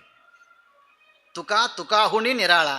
अर्थात या त्रिपुटीच्या तुलनेच्या पलीकडे असणारी जी स्वरूप स्थिती आहे, जी दृंगमात्र स्थिती आहे, ती दृंगमात्र स्थिती जी परब्रह्माची आहे ना, ती परब्रह्माची स्थिती जगद्गुरु तुकोबराय होऊन राहिलेले आहे. तुका तुकाशी तुकला, तुका तुकाहुनी निराळा. घोटवीन लाळ ब्रह्मज्ञाने हाती, मुक्ता आत्मस्थिती सांडवीन. ब्रह्मभूत काया होतसे कीर्तनी, भाग्यतरी ऋणी देव ऐसा. तीर्थ भ्रामकासी आणीन आळस, कडू स्वर्गवास करीन भोग. सांडवीन तपो निधा अभिमान, यज्ञ आणि दान लाजवीन. भक्ती भाग्य सीमा साधीन पुरुषार्थ, ब्रह्मीचा जो अर्थ निज ठेवा. धन्य म्हणवीन इहलोकी लोका, भाग्य आम्ही तुका देखीला. या 6 चरणाच्या अभंगामधून जगद्गुरु तुकोबरायांनी संकीर्तनाचं महात्म्य, त्याचं अलौकिकत्व 10 शब्दांच्या, 10 मुद्द्यांच्या आधारे शब्दांकित केलेलं आहे. त्यात एक एक शब्द पहा. घोटविन लाळ ब्रह्मज्ञाने हाती, मुक्ता आत्मस्थिती सांडविन. ह्या एका चरणामध्ये एका ठिकाणी ब्रह्मज्ञानी असं म्हटलं आहे आणि त्या चरणामध्ये आत्मस्थिती सांडविन असं म्हटलं आहे. तर जे नामसंकीर्तन आहे, लीलासंकीर्तन आहे, गुणसंकीर्तन आहे, रूपसंकीर्तन आहेत, किंबहुना या कलियुगामध्ये सगळ्या युगांच्या पेक्षा नामसंकीर्तनाचं महात्म्य हे अत्यंत अलौकिक स्वरूपाचं आहे. आणि ह्या कीर्तन भक्तीचं महात्म्य, ज्याला आपण पंचम पुरुषार्थ असं म्हणतो, त्या पंचम पुरुषार्थाची विशेषता जगद्गुरु तुकोबराय आपल्या अवतार कार्यातून सिद्ध करतात, ते ह्या अभंगातून. घोटविन लाळ ब्रह्मज्ञान्या हाती. ब्रह्मज्ञान्या हाती लाळ घोटवीन. अर्थात इथे ब्रह्मज्ञानी असं म्हणताना परोक्ष ज्ञानी, शब्दज्ञानी, अर्थात शब्द प्रपंच ज्यांना पूर्णपणे ज्ञात आहे, शास्त्राच्या प्रक्रिया ज्यांना पूर्णपणे माहिती आहेत, सगळे दर्शनांच्या सगळ्या शब्दसृष्टी ज्यांना माहिती आहेत, न्यायशास्त्राची शब्दसृष्टी, सांख्यांची शब्दसृष्टी, वेदांताची शब्दसृष्टी, या सगळ्या दर्शनांच्या परिभाषा ज्यांना ज्ञात आहे, असे शब्दज्ञानी जरी असले, पण हा कीर्तन महिमा पाहिल्यानंतर त्या ब्रह्मज्ञान्या हाती लाळ घोटवीन, त्यांना देखील लाळ घोटायला लावील. अर्थात हा कीर्तन महिमा पाहिल्यानंतर त्यांच्या तुलनेहून त्यांना एक अभिलाषा हव्यास धरायला लावील. आपण फक्त शब्दांनीच वर्णन करतो ज्या तत्वाचं, जगद्गुरु तुकोबराय त्या तत्वाचा अनुभव घेतात. म्हणजे केवळ शब्दांचं विच्छेदन करण्यापेक्षा या अनुभवात गेलेलं बरं, म्हणून ते काही काळ नाही नाही रक्षती डुकरिंग करणे असं म्हणून त्या शब्द बाजूला सोडून या अनुभूतीमध्ये प्रवेश करतील. म्हणून ब्रह्मज्ञाने हाती लाळ घोटवीन. एक मुक्त आत्मस्थिती सांडवीन. जे बंधनमुक्त झालेले आहेत, जे त्रिपुटीच्या अतीत गेलेले आहेत, जे द्वैतातीत झालेले आहेत, जे स्वरूप स्थितीमध्ये राहतात, जे निर्वृत्तिक स्थितीमध्ये राहतात, त्या निर्वृत्तिक स्थितीमध्ये राहणाऱ्या आत्मानुभवी महापुरुष देखील जेव्हा जगद्गुरु तुकोबरायांची जी भक्ती पाहतील, त्या भक्तीच्या माध्यमातून येणारा जो आनंद आहे, जी निरपेक्षताचा आहे, तो आनंद पाहिल्यानंतर त्यांना असं वाटेल या स्थितीमध्ये राहण्यापेक्षा या स्थितीचा अनुभव घेतलेला बरा. साखर होण्यापेक्षा साखर होऊन मुंगी होऊन साखर खाल्लेली बरी. ह्याप्रमाणे त्या निरवृत्तिक स्थितीमध्ये राहण्यापेक्षाही त्या भक्तिवृत्तीच्या मध्ये ज्ञान प्रेमलक्षणात्मक भक्तीचा आनंद घेता यावा याकरता मुक्ता आत्मस्थिती सांडवेण. मुक्तांना सुद्धा ती आत्मस्थिती सांडायला लावी. याचं कारण एक आहे, एवढा महिमा या कीर्तन भक्तीचा आहे. ब्रह्मभूत काया होतसे कीर्तनी, कीर्तनी काया ब्रह्मभूत होतसे. याचा अर्थ काय घ्यायचा? याचा अर्थ आपण जसाच तसाच घ्यायचा. अर्थवाद करायचा नाही की मग असं आहे तसं नाही. आता सदैव जगद्गुरु तुकाराम महाराज वैकुंठाला जात आहात ना ते, आणि म्हणून कीर्तनी काया ब्रह्मभूत होत असे. ह्या ज्ञानोत्तर प्रेमलक्षणात्मक भक्तीच्या द्वारे हा देहच ब्रह्मरूप होतो आहे. आता आपण इथे वेदांताची प्रक्रिया लावायची नाही, खरंच भक्तीच्या जोरावरती हा देहच ब्रह्मरूप होतो आहे. काया कीर्तनी ब्रह्मभूत होत असे. संकीर्तनाच्या द्वारे, लीला संकीर्तनाच्या द्वारे, स्वरूप संकीर्तनाच्या द्वारे ही काया ब्रह्मभूत होत आहे. गोविंद गोविंद म्हणा लागली छंद मग गोविंद ते काया भेद गेला. भेद गेला भेद नाही देवातया. अर्थात पूर्णपणे भगवंताशी एकरूप झालो आहे. एवढंच नाही, ब्रह्मरूप होणं हे ज्ञानामध्ये आहे, पण भक्तीच्या मध्ये देह ब्रह्मरूप होतोही. आणि त्याचबरोबर भाग्य तरी ऋणी देव आईसा, असं हे भक्तीचं भाग्य आहे. आईसा देव भाग्य तरी ऋणी देव आईसा, देव ऋणी आईसा. देव या भक्तीचं भाग्य असं आहे, देव त्या भक्ताचा ऋणी होतो. कसा ऋणी होतो? देहवैकल्याचा वारा झणे लागेल या सुकुमारा, म्हणून आत्मबोधाचा पांजिरा सुये तयाते. खूप विस्तार होईल म्हणून आता वेगाने जातो. तीर्थ भ्रामकासी आणि न आळस, कडू स्वर्गवास करीन भोग. स्वर्गवास कडू करीन आणि स्वर्गभोग कडू करीन. या भक्तीच्या माध्यमातून कर्माच्या द्वारे जे लोक स्वर्गाला जातात आणि तिथे ते तम भुक्त्वा स्वर्गलोकम विशालम, असं जे स्वर्गाला जाणारे लोक आहेत. पण जगद्गुरु तुकोबरायांची पंचम पुरुषार्थाची जी भक्ती आहे ती पाहिल्यानंतर स्वर्गामध्ये गेलेले लोक म्हणतील स्वर्गवास कडू करीन. इथे राहणं काही बरोबर नाही म्हटले. त्यापेक्षा जगद्गुरु तुकोबराय जे भूतलावरती गेले आणि भक्ती केली ना, त्या भक्तीतला आनंद गेलेला बरा. इथे येऊन खूप मूर्खपणा केला. म्हणजे स्वर्गामध्ये गेलेल्या लोकांना देखील तो स्वर्गवास कडू करीन. आणि दुसरा भाग आहे, जिथे राहणंच दुःखदायक आहे तिथले भोग सुखदायक कसे वाटतील बरं. म्हणून जगद्गुरु तुकोबराय म्हणतात स्वर्ग भोग कडू करीन.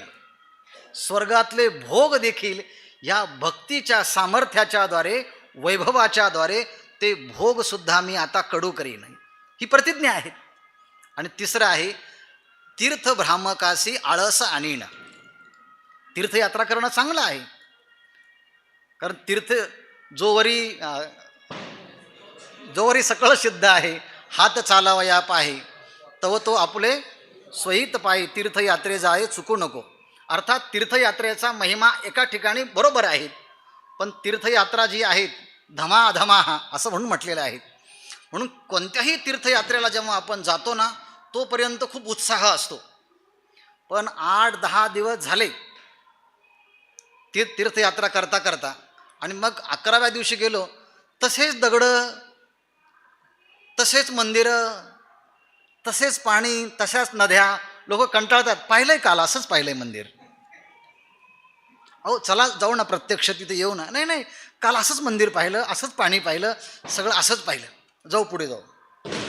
म्हणजे तीर्थयात्रा करणाऱ्याला देखील कधी आळस वाटतो की तीर्थयात्रेचाही कंटाळा यावा, परंतु भक्तीचा आनंद घेताना कधी कंटाळा येत नाही.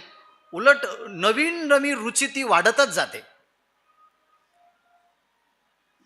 त्या रुचीमध्ये प्रतिक्षण वर्धमानम अविच्छिन्नम सूक्ष्मतरम अनुभवरूपम, हा भक्तीचा आनंद सारखा वाढतच जातो.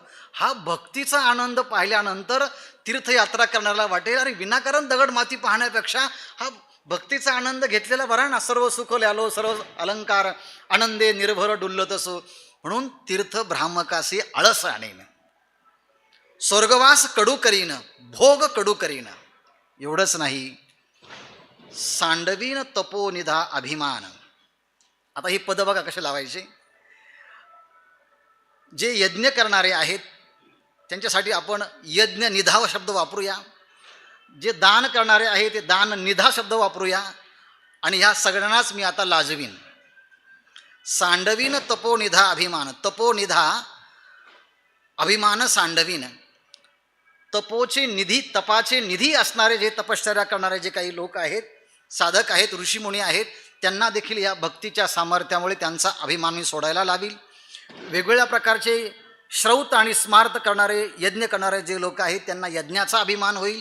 तो यज्ञ अभिमानही भक्तीच्या माध्यमातून सोडायला लावील. विविध दान करणारे जे लोक आहेत आणि मोक्षनिधीचं अंजन म्हणून दान याचा उल्लेख केला गेलेला आहे. पण दान करणाऱ्यांनाही मी त्यांची लाज वाटेल असं करायला लावील. ह्याप्रमाणे यज्ञ दान लाजवीन, यज्ञनिधा अभिमान सांडवीन. एवढंच नाही, भक्ती भाग्य सीमा साधीन पुरुषार्थ ब्रह्मीचा जो अर्थ निज सेवा. भक्ती भाग्याची जी सीमा आहे, जो अंतिम ठेवा आहेत, तो परब्रह्म धर्म अर्थ काम आणि मोक्ष हा जो चौथा पुरुषार्थ आहे. आणि या चौथ्या पुरुषार्थाच्या पलीकडे असणारी जी काही भक्ती, परमात्म्याची सहज भक्ती आहे, अशी जी भक्ती जी आहे ती भक्तीसुद्धा ह्या निमित्तानं मी प्राप्त करीन. भक्ती भाग्य सीमा साधीन पुरुषार्थ.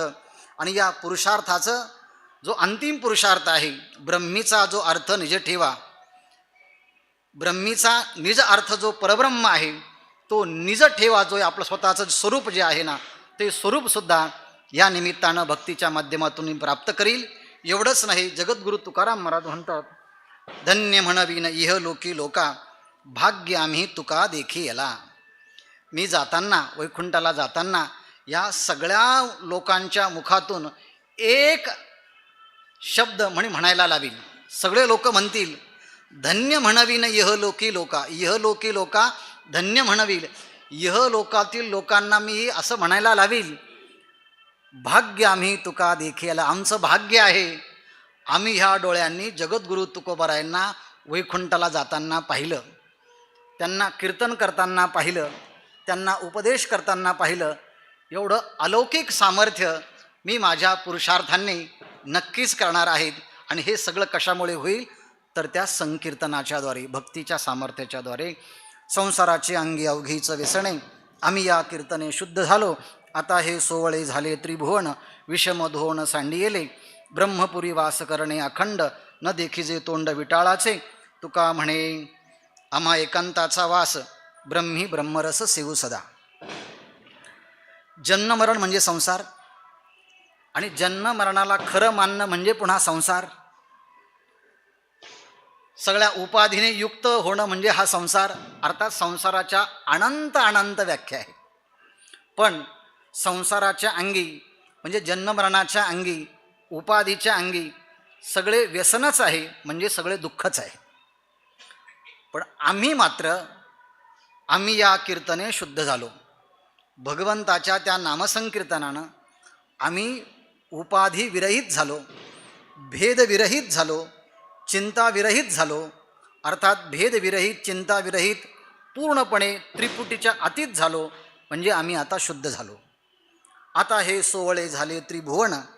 आता आम्ही ब्रह्मस्वरूप झाल्यामुळे आम्हाला हे त्रिभुवनच सोहळं म्हणजे शुद्ध झालं. विषम धोण सांडिले. विषमता ज्या अज्ञानामुळे वाटत होती, ज्या भेदामुळे वाटत होती, ज्या द्वैतामुळे वाटत होती, आता तो भेद, ते द्वैत, ती विषमता ज्ञानाच्या साह्यानं नाहीशी झाली. त्यामुळे विषम धोण सांडिले. आता विषमता गेली, भेद गेला, द्वैत गेलं. खाली काय शिल्लक राहिलं? अध्यस्त पदार्थाची निवृत्ती झाल्यानंतर खाली काय शिल्लक राहतं? अधिष्ठान. ब्रह्मपुरी वास करणे अखंड, न देखिजे तोंड विटाळाचे. आता आम्हाला ज्या ठिकाणी वास करायचा आहे, निवास करायचं, ते ठिकाण म्हणजे ब्रह्मपूर आहे. ब्रह्म व्यापक आहेत, तसं आता आम्ही व्यापक स्वरूप झालो आहोत. आणि ब्रह्म जसं अखंड आहे, तसं आताही आम्ही अखंड झालो आहोत. ब्रह्मपुरी वास करणे अखंड म्हणजे आम्ही स्वरूपस्थितीमध्ये राहणं, हाच ब्रह्मपुरातला वास आहे. न देखिजे तोंड विटाळाचे. आता विटाळाचे म्हणजे दोषाचे, म्हणजे अज्ञानाचं तोंडसुद्धा आम्हाला पाहायचं नाहीत किंवा आम्ही पाहू शकत नाही. किंबहुना सूर्याच्या समोर जसा अंधकार नाही, तसं आम्ही परब्रह्म स्वरूप झाल्यामुळे आमच्या स्वरूप अज्ञानाचा आता यत्किंचितही स्पर्श नाही. तुका म्हणे आम्हा एकांताचा वास, ब्रह्मी ब्रह्मरस सेवू सदा. निर्जन स्थितीला माणसं एकांत समजतात, पण असा एकांताचा अर्थ नाही.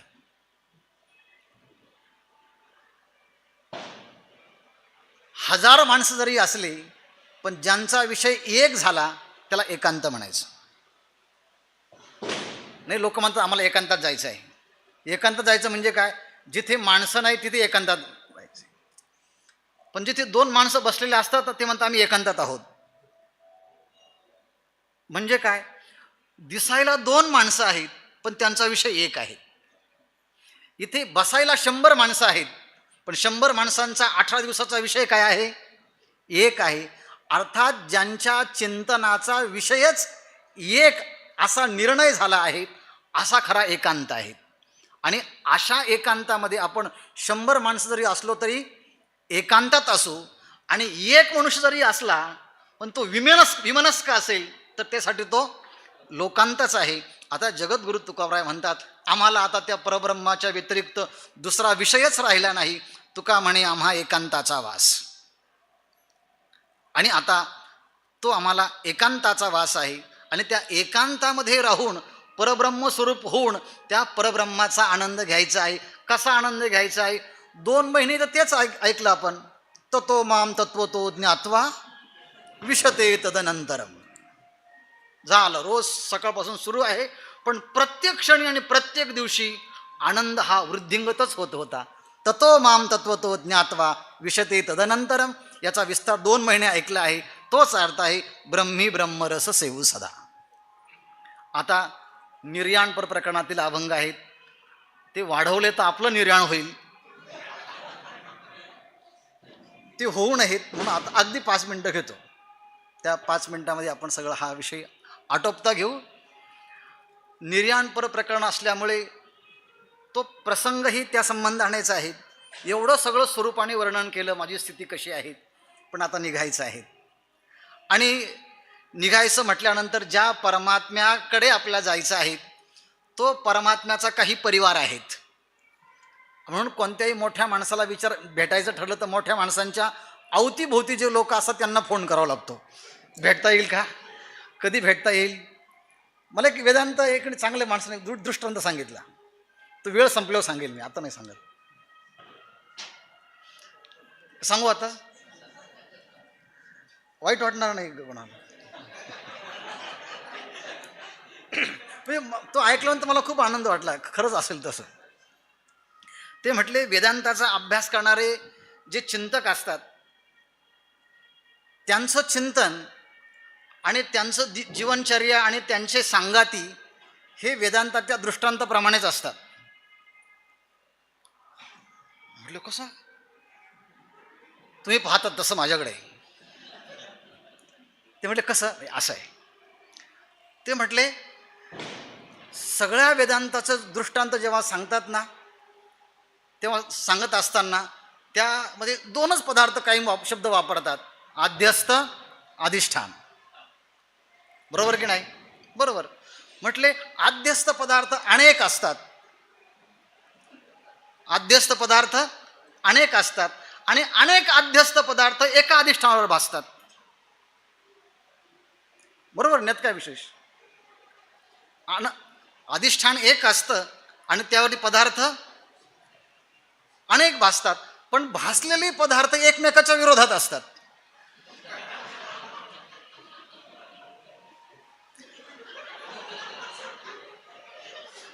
पण एकमेकाच्या विरोधात आद्यस्थ पदार्थ भासत जरी असले तर एकच अधिष्ठानावर असतात. ते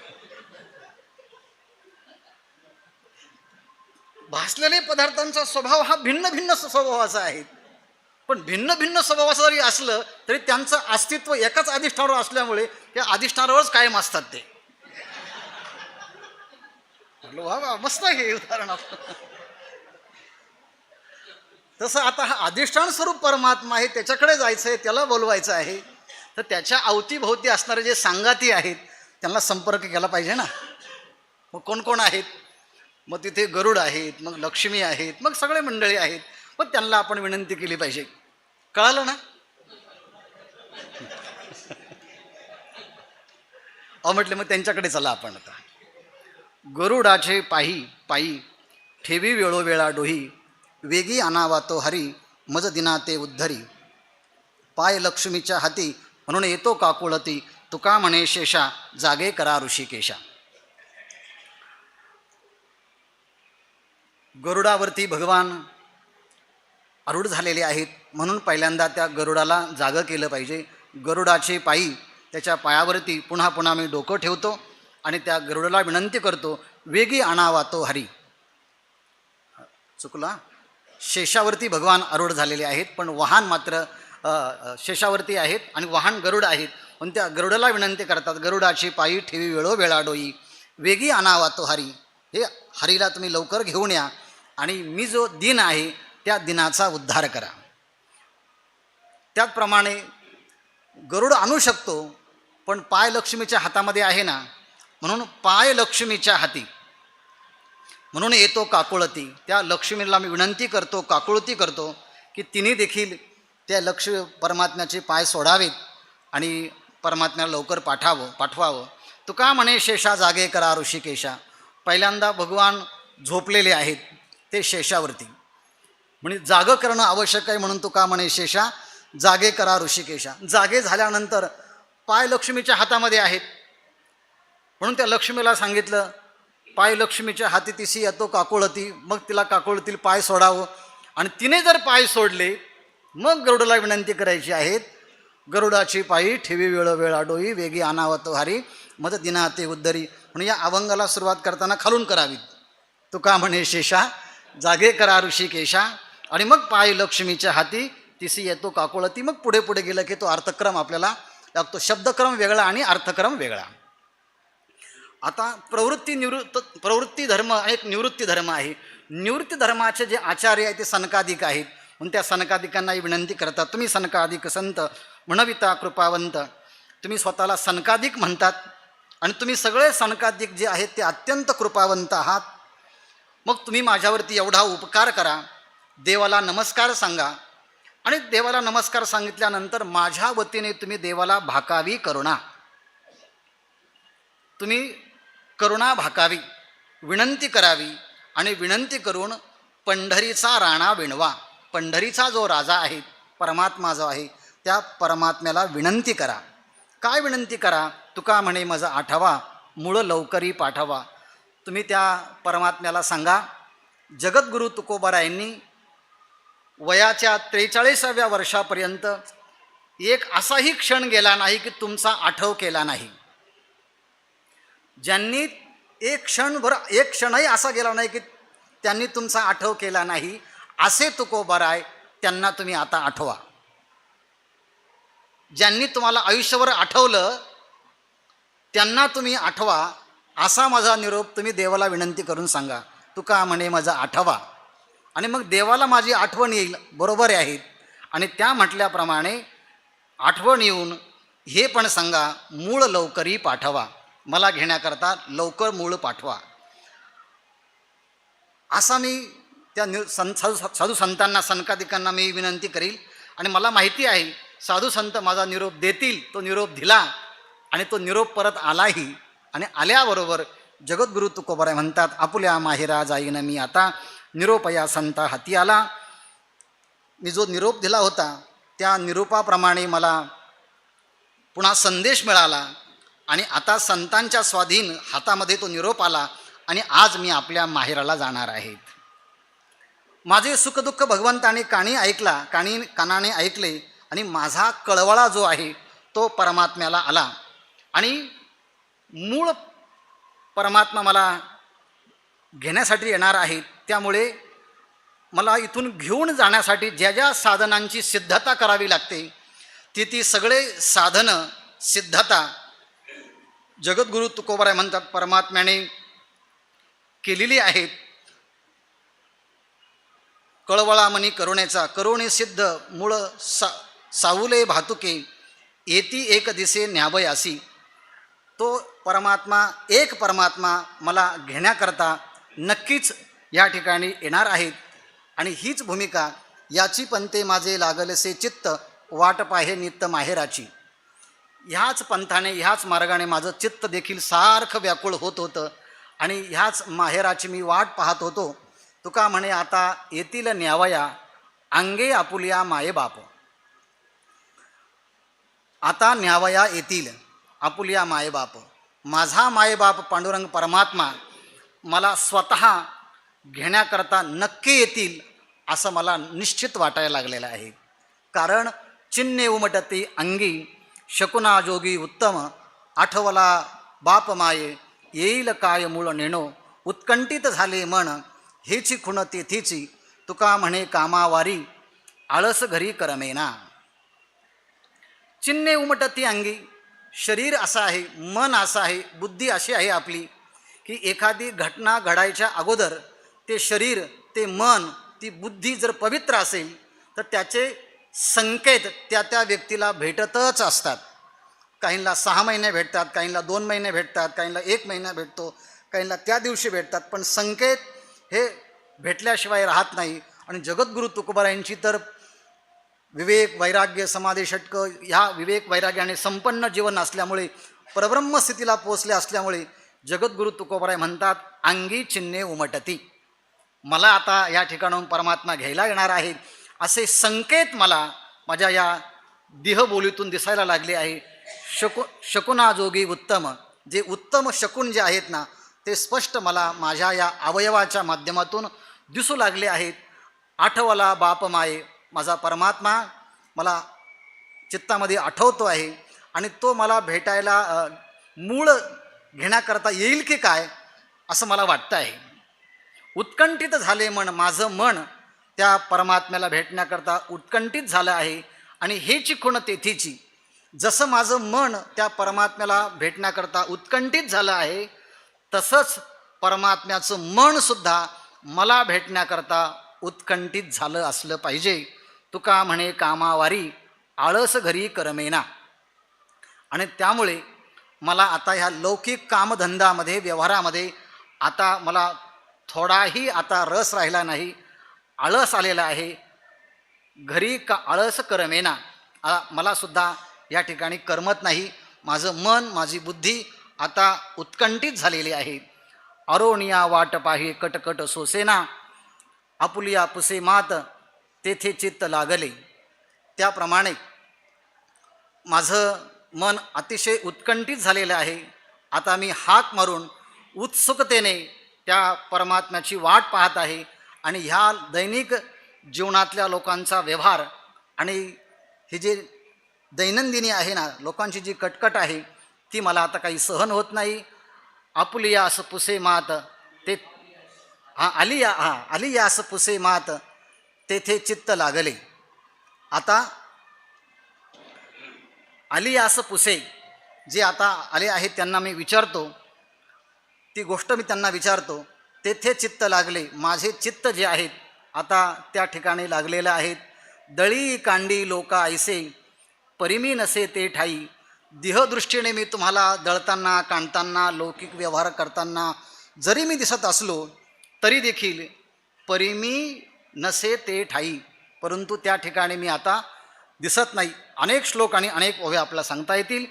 पण अर्थात कर्माच्या जिथे कर्म आहे तिथे मी नाही, जिथे मी आहे तिथे कर्म नाही. कर्मात अकर्म, अकर्मात कर्म, ही जी स्थिती आहे ना, ही स्थिती अशी आहेत म्हटली.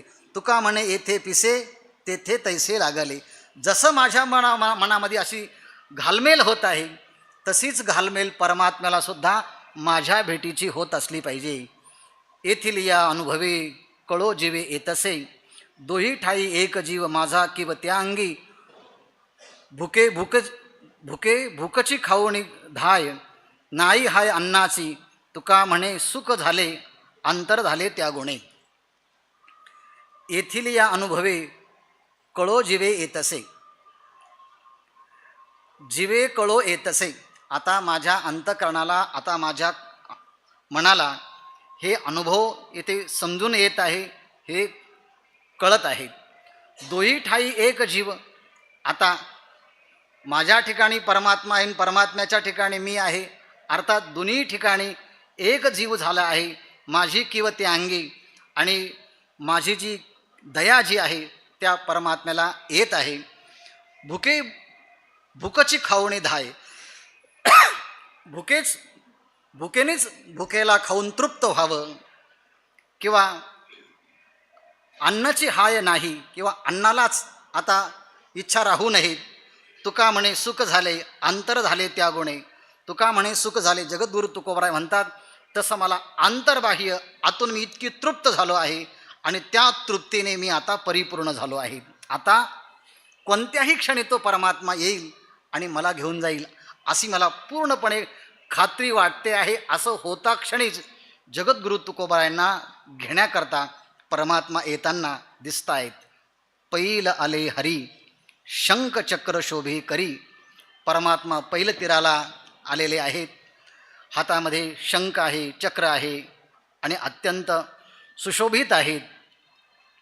गरुड देखील फडतकाराने येतो. परमात्मा म्हणतात नाभी नाभी म्हणे त्वरे घाबरू नकोस असं म्हणून परमात्मा देखील आश्वासित करत आहेत. मुकुट कुंडलांच्या दीप्ती, भगवंताने जे काही कुंडल परिधान केलेले आहे ते अत्यंत सुशोभित आहे.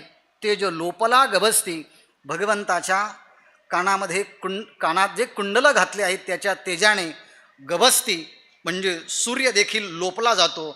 असा मेघश्यामवर्ण असणारा हरी, अत्यंत साजरी आणि गोजरी जी मूर्ती परमात्म्याची, असा तो परमात्मा चतुर्भुज वैजयंती माळा धारण करून अत्यंत सुशोभित होऊन तो परमात्मा येत आहे. त्याचा पितांबर अत्यंत सुशोभित होत आहे आणि त्या परमात्म्याच्या येण्याने दाही दिशा पूर्णपणे उजळून निघालेल्या आहेत. तुका झालासे संतुष्ट घरा आले वैकुंठपीठ. अर्थात वैकुंठपीठ घरा आल्यामुळे तुकाराम महाराज म्हणतात मी आता संतुष्ट झालो आहे. शंखचक्र गदा पद्म पैल आला पुरुषोत्तम. अर्थात परमात्म्याने शंख चक्र गदा पद्म धारण केले आहेत. मी सुरुवातीलाच म्हटलं आहे की भक्त दिसल्याबरोबर त्या भक्ताची पूजा करावी याकरता पद्म हातात धारण केलं आहे. साधना करून करून तो भक्त जर कृश झाला असेल आणि भगवंत भेटल्यानंतर काहीतरी बोलावं असं जेव्हा वाटू लागलं असेल, तो भगवंत पटकन शंख घेतो, त्याच्या गालाला लावतो आणि भगवंताची स्तुती करण्याचं सामर्थ्य त्याला प्राप्त व्हावं म्हणून तो शंखही आपल्याबरोबर घेऊन येत असतो. मध्ये कोणी यदा अहंकारी आला तर चेंदा करण्याकरता गदाही आणतो. खूप विश्लेषण करता येईल. अर्थात परमात्मा शंख चक्र गदा पद्म घेऊन तो परमात्मा येतो आहे आणि तो आला आहे.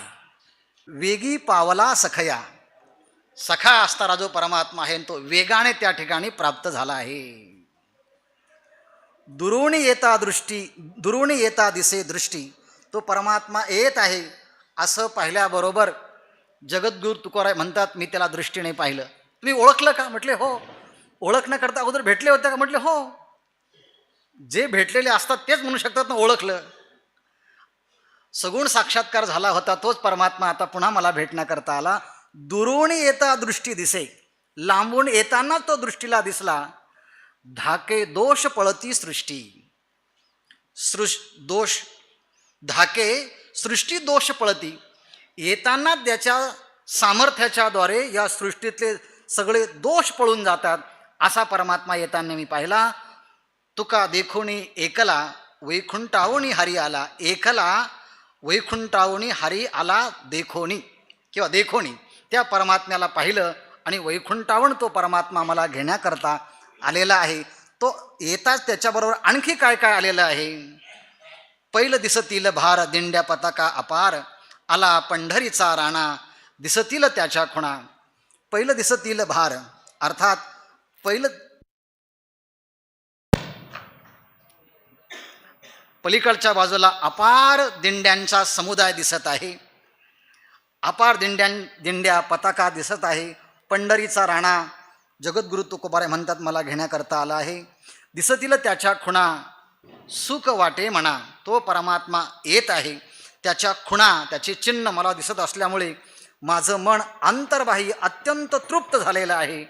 आणि डोळे बाह्या स्फुरती. माझे डोळे अष्टसात्विक भावाने त्या अश्रुधारा वाहत आहेत. बाहो स्फुरण पावत आहेत. उठले गजर नामाचे.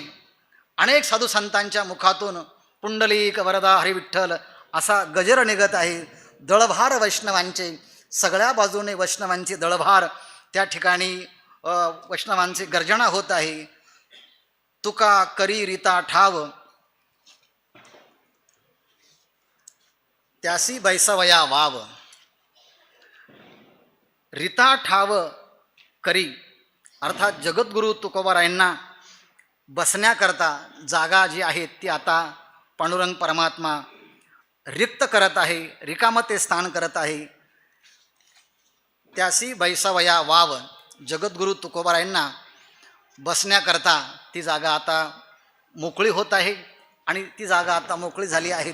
मग काय करायचं. जगद्गुरु तुकोबाराय म्हणतात खरं म्हणजे त्यांना एकट्याला जायचं होतं पण शेवटची भूमिका म्हणून ते म्हणतात चला आता सगळे जाऊया. चला जाऊ रे सामोरे पुढे भेटो विठ्ठल धुरे. सर्वश्रेष्ठ असणारा जो परमात्मा श्री विठ्ठल आहे तो आपल्याला भेटण्याकरता आलेला आहे. आपण त्याला भेटण्याकरता सगळेचे सगळे सामोरे जाऊया.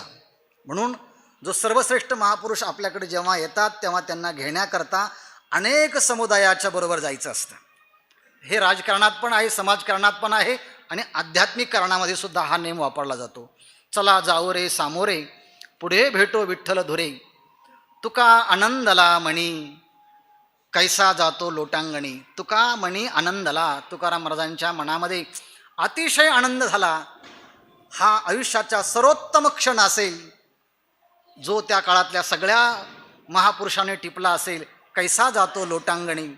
जगद्गुरु तुकोबाराय त्या परमात्म्याला कशी लोटांगण जातात आणि फेडावया धणी. प्रेमसुखाची आजी धनी फेडावया. अर्थात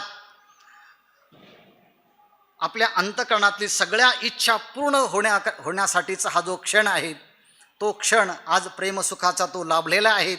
आणि तो कसा परिपूर्ण होतो. आत बाहेर मन कसं आनंदित झालेलं आहे. बाप आहे आणि पांडुरंग परमात्मा हे सुद्धा मायबाप आहे. आणि दोघंही कृपावंत, दोघंही मायबाप हे सगळेचे सगळे पाहिल्यामुळे मन आनंदित झालेलं आहे. तुका आळंगीला बाहो ठेविला विठोबाच्या पायी. विठोबाच्या पायी ठेविला अर्थात परमात्म्याच्या पायावरती जगद्गुरु तुकोबाराय हे नतमस्तक होत आहे. तुका आळंगीला बाहो अर्थात बाही. तुका बाही आळंगीला.